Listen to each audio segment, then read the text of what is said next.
70 మా గౌడన్న కుటుంబాలు ఇవాళ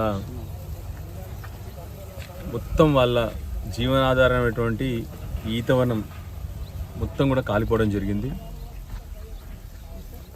ఈ ఎండాకాలంలో దగ్గర ఇప్పుడు మా కాన్స్టిట్యున్సీలో 12 గ్రామాల్లో ఇలా ఈతవనాలు కాలిపోవడం జరిగింది. దయచేసి ప్రభుత్వాన్ని కోరుతాను, మొత్తం 70 కుటుంబాలు కూడా ఇవాళ వాళ్ళ జీవనాధారమైనటువంటి ఈత చెట్లు మొత్తం కూడా కాలిపోవడం జరిగింది. ప్రభుత్వాన్ని దయచేసి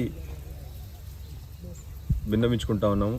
మా మెట్ల చుట్టప్పుడు గ్రామం వైపు నుంచి వెంటనే ఈ 70 కుటుంబాలను కూడా ఆదుకోవాలని చెప్పి మా ప్రభుత్వాన్ని విన్నవించుకున్నాం. ఆ రోజు కేసీఆర్ గారు ఉన్నప్పుడు గౌడనల కోసం మొత్తం ట్యాక్స్ తీసేసి మాయావరి తీసేసి ఆ రోజు గౌడనలను ఆదుకున్నారు. ఇవాళ మీరు వాళ్ళ జీవనాధారమైనటువంటి ఈ ఈతవనం మొత్తం కాలిపోయింది కాబట్టి దయచేసి వెంటనే వీళ్ళందరికీ కూడా కంపెన్సేషన్ వచ్చేలాగా వెంటనే రెస్పాండ్ అవ్వాలని చెప్పేసి ఎక్సైజ్ శాఖ మంత్రి గారిని అదేవిధంగా ముఖ్యమంత్రి గారిని కూడా రిక్వెస్ట్ చేస్తా ఉన్నాను. మొత్తం 70 కుటుంబాలకు కూడా ఇవాళ మొత్తానికి జీవనాధారం లేదు. వాళ్ళు ఎందుకంటే వాళ్ళు బతికేది మొత్తం కూడా ఈ ఈతవనాల మీద.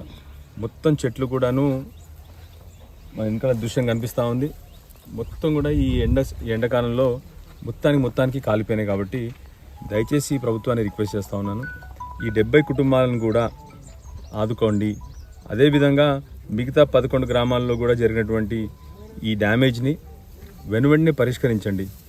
ఎందుకంటే ఈ కుటుంబాలన్నీ కూడా వాళ్ళకి ఇంకా వేరే ఆధారం లేదు, కేవలం ఈ చెట్ల మీదనే వాళ్ళ ఆధారం.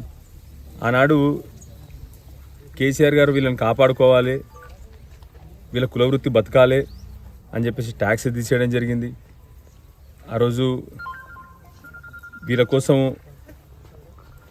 పెన్షన్ పెట్టడం జరిగింది. ఆ రోజు చాలా చోట్ల చెట్లు నాటడం జరిగింది వీళ్ళ కోసం. ఇవాళ మిమ్మల్ని కోరేది ఏంటంటే అన్నీ జరిగినా కూడా ఇవాళ పాపం ఇంత కష్టపడి ఆ చెట్లని పోషించుకొని వాళ్ళ పిల్లలా పెంచుకున్న చెట్లన్నీ కూడా ఇవాళ కాలిపోయినాయి. వాళ్ళ జీవనాధారం అంతా పోయింది. కాబట్టి వెంటనే ప్రభుత్వం రెస్పాండ్ అయ్యి వారందరినీ ఆదుకోవాలని చెప్పేసి మళ్ళొకసారి ప్రభుత్వాన్ని కోరుతా ఉన్నాను.